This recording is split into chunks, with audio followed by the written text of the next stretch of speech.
Greetings to all. Welcome to Future Officers Academy. Today we are going to see the UPSC Daily Current Affairs of August 20. So today we are going to discuss the topics of sexual abuse rampant in Malayalam film town. So which comes under GS2 social justice. Next, union government rules out central law for doctor safety, which comes under same GS2 governance and social justice paper. Next, General S. Padmanabhan, who led the army during Operation Parakram, passes away. So we have to know under the prelims perspective a change in India's power export rules. So which comes under GS3 Indian economy paper. Next, Shivalaj volcano. We have to know under the location. Next, editorial analyze, and finally we'll be seeing the international organization topic. So our first topic is about sexual abuse rampant in Malayalam film town. So first we have to know why it is in news. The K. Hema Committee report on the issues faced by women in the Malayalam film industry has revealed horrid tales of sexual exploitation, illegal bans, discrimination, drug and alcohol abuse, wage disparity, and in some cases, inhuman working conditions. Now, what are the key findings of this report? The committee confirms the rumored existence of the practice of casting couch in the industry. Contrary to the other fields, sexual harassment starts even before a woman starts working in the film industry, as demands for sexual favors are made by very well-known people in the lieutenant roles. Some of the witness provided video and audio clips and screenshots of WhatsApp messages as proof of casting couch attempts. Many of the women find it unsafe to stay alone in the accommodation arranged for them during the shooting, as men in inebriated condition habitually knock on their doors. In an attempt to persuade newcomers, some people in the industry actively create the impression that successful women have made it through compromises. Many who are examined by the committee were afraid to reveal things which they experienced, fearing adverse consequences. The fear is well founded. They also rarely approached the police, fearing the consequences from powerful forces in the industry, as well as cyber attacks due to the public profiles. Similar was the case with junior artist, one of the most exploited lot in the industry. Next, the power group. So, the report highlights the lack of changing rooms or toilets in the set, leading to urinary infection for many women. The committee also notes that some of men, including a prominent actor who deposed before it, so said that the issue need not to be taken seriously. Junior artists are in some cases treated worse than slaves, with work extending up to 19 hours. Intermediaries misappropriate a good part of their payment, so which are not given on time. In the case of big budget movie, a 70-year-old woman who sustained serious burns in an accident in the set was not provided any money for medical treatment. The junior artists are not admitted into any film organization. The committee notes that an internal complaints committee can be ineffective as powerful persons can threaten or cause the ICC members to deal with the complaint in the manner they demand. The committee recommends the government enact an appropriate state and constitute a tribunal to address all these issues.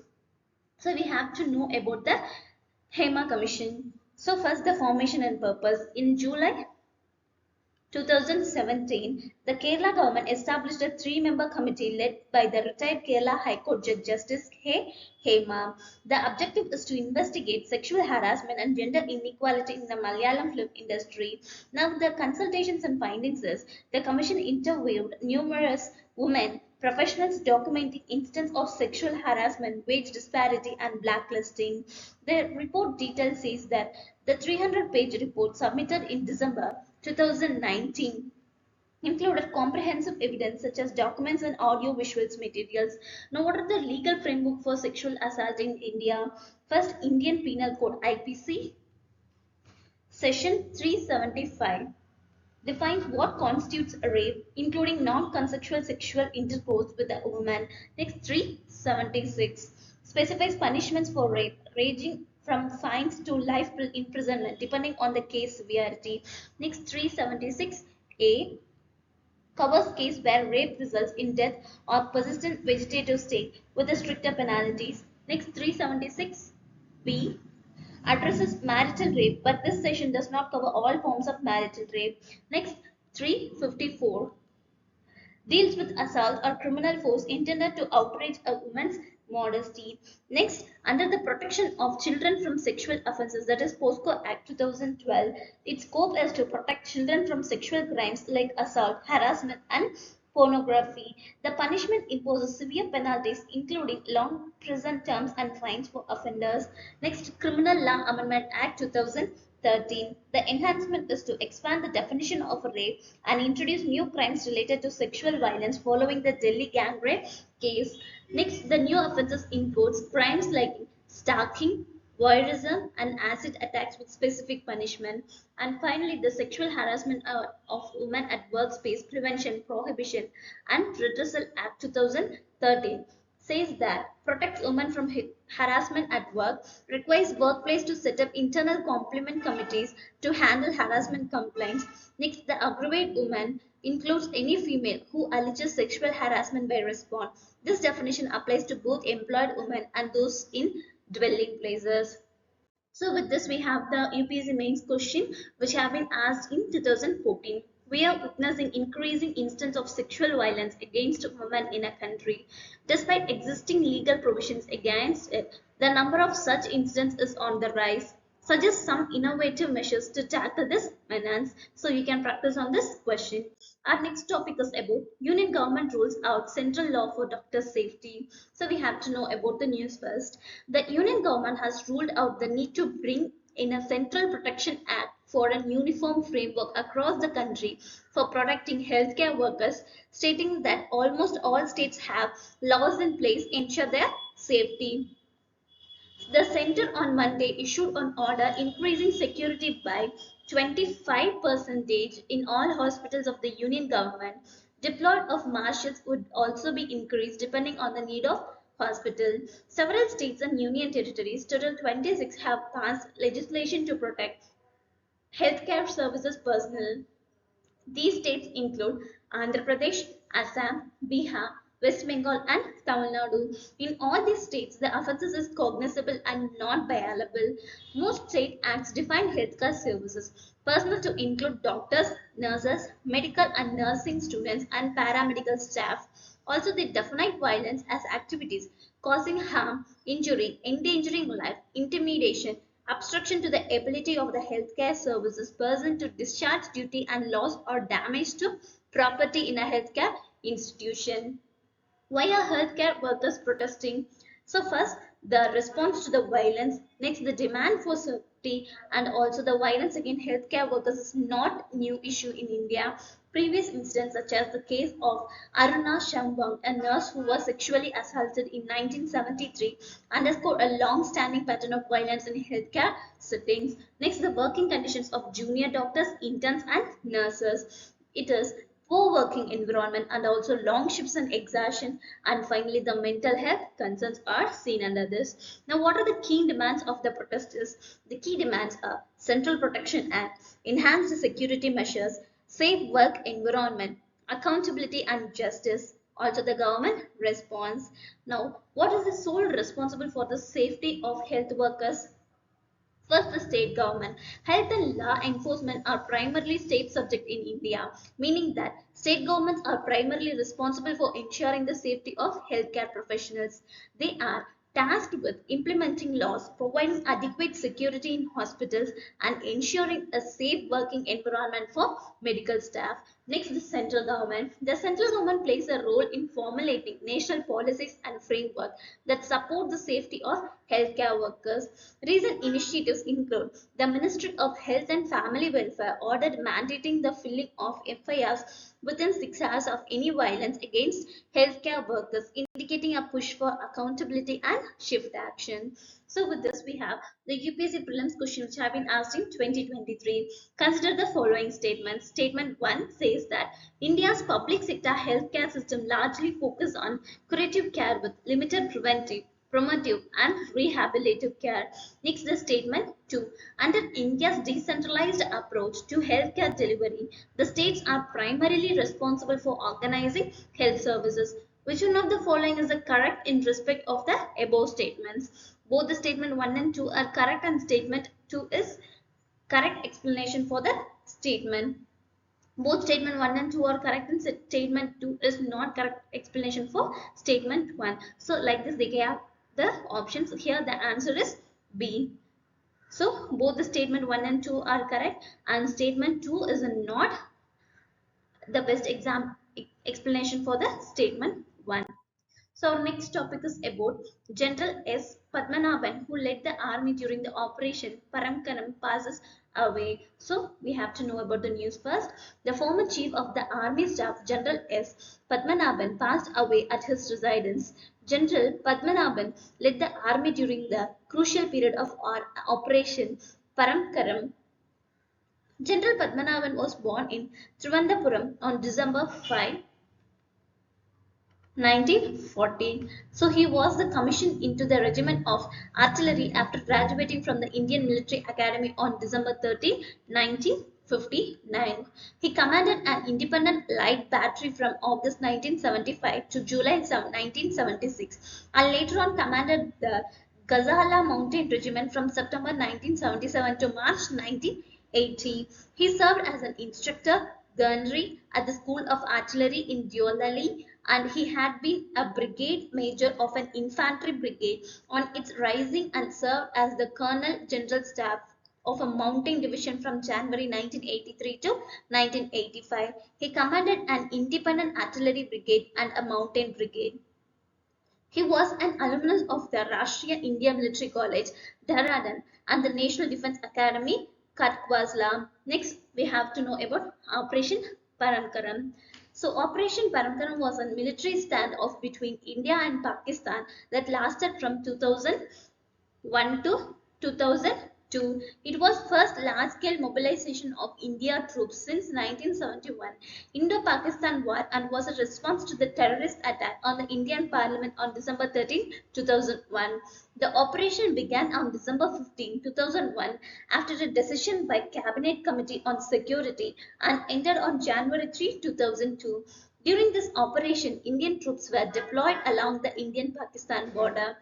The delay and operation allowed Pakistan to move 300,000 troops and supporting units to the border, and India eventually decided to withdraw its troops. So, with this, we have UPSC Prelims practice question. Name the operation which was carried out an Indian armed force in 2015 to flush out terrorists from the country, especially from Kashmir region. So, the answer is Operation All Out. So the next topic is a change in India's power export rules. So we have to know about the news first. On August 14, Reuters reported on introduction of amendment to India's power export rules perpetuated to head against political risk in Bangladesh. It allows Indian power exporters to reroute their output to Indian grids if there is a delay in payments from partner countries. So first, the Jharkhand subsidiary. The Jharkhand subsidiary of Adani Power supplies 1,496 megawatt net capacity power to Bangladesh from ultra supercritical thermal power plant in Goda. Next, in Bangladesh Power Development Board, and India's first transitional power project, that is the Goda plant, is in India's first transnational power project that supplies all power generated to another nation. In a statement on July 15 last year, Adani Power stated the electricity supplied from Goda will have a positive impact on the neighbor's power situation by replacing costly power generator using liquid fuel. Next, the cost of the power also matters. Next, the annual report and the guidelines have been also issued. Now, why was this project criticized? The criticism emanated from the use of coal imported from the Carmichael mine in Australia into India to produce power for Bangladesh. Thermal plants utilize coal as a primary fuel. The Institute for Energy Economics and Financial Analysis, that is IEEFA, analyzing the PPA back in April 2018, had held that it allowed Adani Power to push the high cost of importing and transporting coal into India, plus the cost of transmitting the electricity across the border onto Bangladesh. United News of Bangladesh has reported in February 2023 about BPDB writing to Adani Power for a revision in PPA. The publication quoting an official with Anatomy reported that BPDB's view the coal price quoted excessive, adding it should be less than $250, which is what we paying for the imported coal at other thermal plants. The other concern, as stated, Bangladesh-based Daily Star in February last year entailed the high capacity and maintenance charges regardless of whether it generates any electricity. The reportage held it was very high by industry standards. Now, what is Bangladesh? Sorry, why does the Bangladesh needs imports? The answer is underutilization. Bangladesh has made notable progress in expanding electricity access, especially in rural areas. However, notwithstanding the increase in electricity generation, India's South Asian neighbor continues to experience fuel and gas supply constraints, thus contributing to the underutilization of in power plants. So, in fact, in July 2022, Bangladesh had sought support from the International Monetary Fund to cushion itself against a financial stock originating from volatile energy prices after Russia actions in Ukraine. Now, where do we stand now? Mr. Bowink states that the regulatory change endows greater flexibility for power exporters by permitting them access to the domestic market and reducing the dependency on external markets. He explains that it mitigates risk associated with instability or economic challenges in neighboring countries on the potential impact to Bangladesh. From the last development, Mr. Mehdi said, even if the supply is supported totally, the impact would last for 2 to 3 days because of the sudden nature but not in the long term. So with this, we have the UPSC prelims question which have been asked in 2023. Consider the following statements. Statement 1. India accounts for 3.2% of global exports of goods. Statement 2. Many local companies and some foreign companies operating in India have taken advantage of India's production linked incentive scheme. So here the answer is D. Statement 1 is incorrect and statement 2 is correct. So our next topic is about Shivalach volcano. So we have to know about the news first. Recently, this volcano in Russia erupted after 7.0 magnitude earthquake that struck off the eastern coast of the country. Now we have to know about this volcano. It is located around 280 miles from Petropavlovsk, Kamchatka in Russia's Kamchatka. It is one of the largest and most active volcanoes in the area, having erupted at least 60 times in the past 10,000 years. It has two main parts.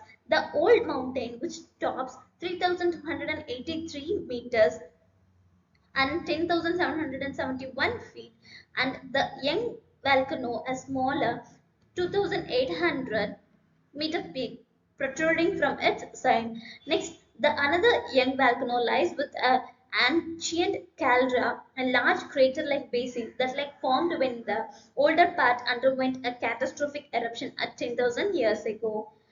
The volcano has been continuously erupting since August 1999, but occasionally undergoes powerful explosions events including in 2007. Now, what are the key facts here of the Kamchatka Peninsula? It lies for far eastern Russia between the Sea of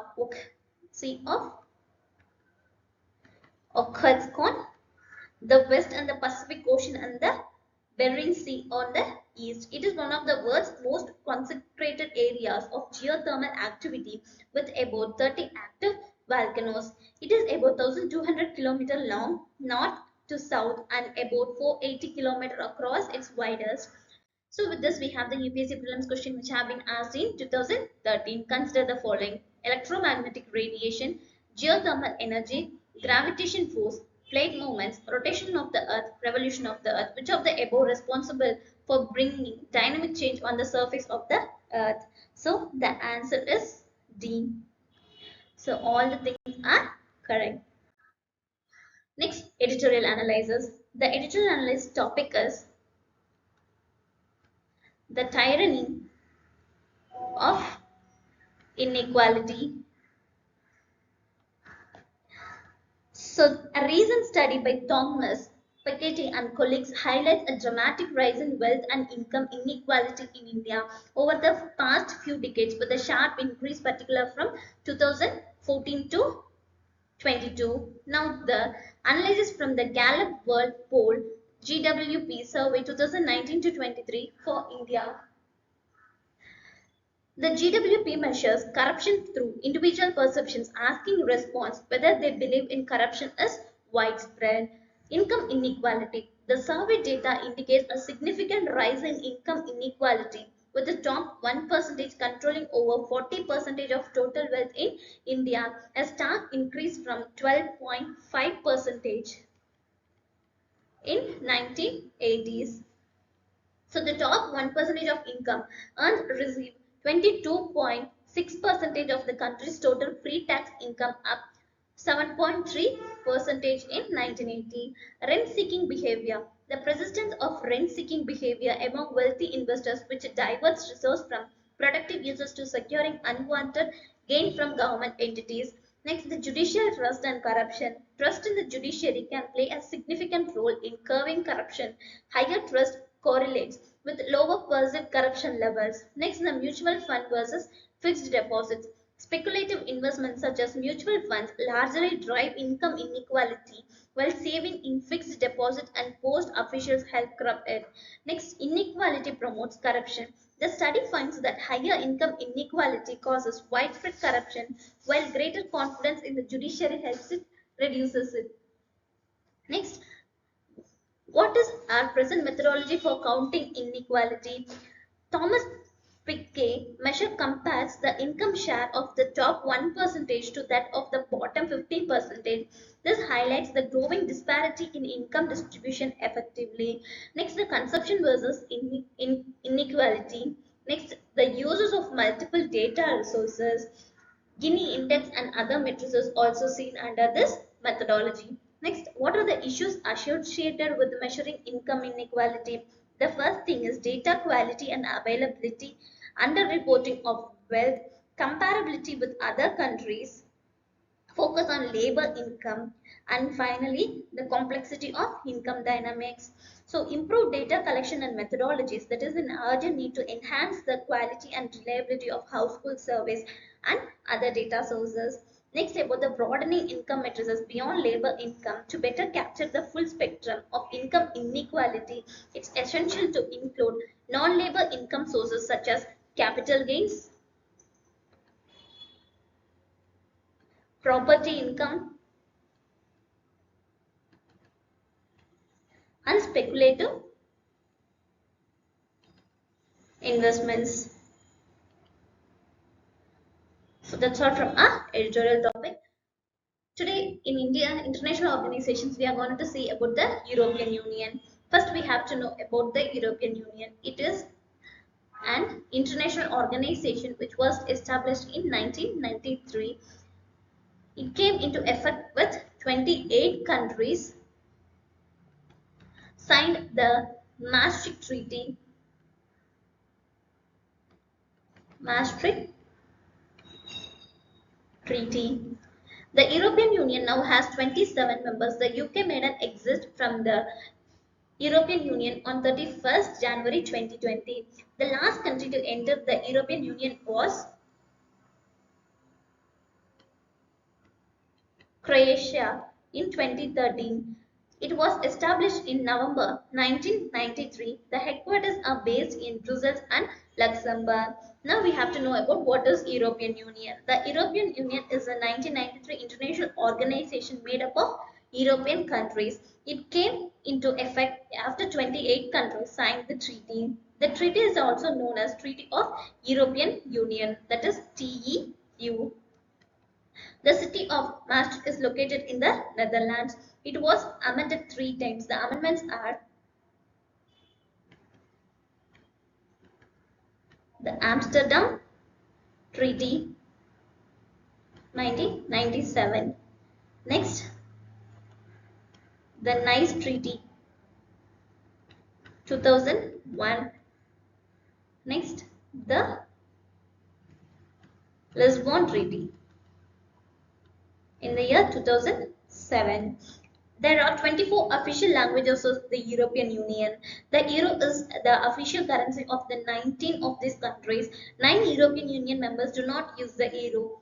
They are Bulgaria, Croatia, Czech Republic, Denmark, Hungary, Poland, Romania, Sweden, and other United Kingdom. The European Union arose from the desire to create unfiled European political entity to put an end to the decade of conflict between European countries, which peaked in the World War II and annihilated most of the content.